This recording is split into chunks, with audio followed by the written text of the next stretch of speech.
Hello, hello, hello! Ayan, matagal-tagal na rin tayong hindi nagluluto, no? So ngayon, medyo I'm feeling good, kaya magluluto ako. Ang lulutuin ko ay stir-fried pusit with gochujang sauce. Ayan, ay wala yung gochujang. Okay, so ito yung pusit ko. Ayan, half kilo yan.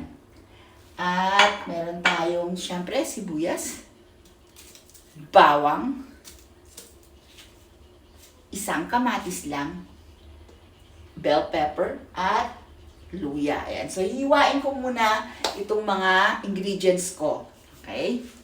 Samahan niyo ako. At bago ko makalimutan, ang importante, yung gochujang. Kasi, lalagay natin. Ito yung pagiging main sauce natin. Ayan. So, medyo spicy to. Ayan, so nahiwa na lahat ng ingredients, kaya magluluto na tayo. So, ito yung ating kawali. Nilagyan ko ng kaunting oil. Siyempre, magigisa tayo.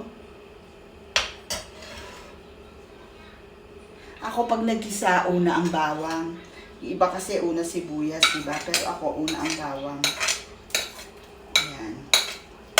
Hindi pa masyadong mainit, pero wala akong pang-amoy dahil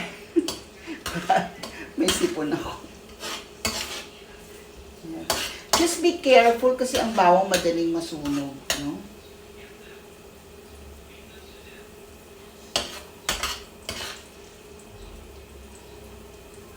Ayan. Pag yun, nangangamoy na, ang bango na.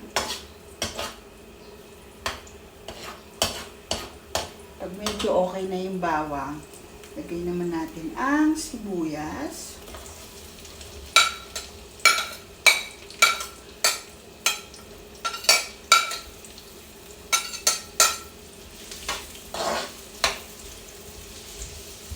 Mix it well. Hiwa-hiwala yung sibuyas at hindi dikit-dikit. No? Tapos luya.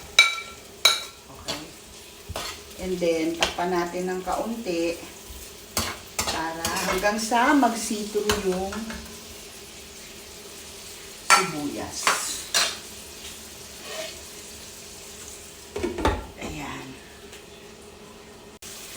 Ngayon, pag medyo see-through na yung sibuyas, lagay naman natin ang kamatis. Hindi ganitong klase ng hiwa ng kamatis ang gusto ko actually.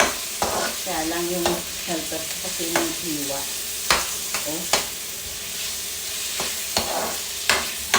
Gusto ko sana yung tinanggal niya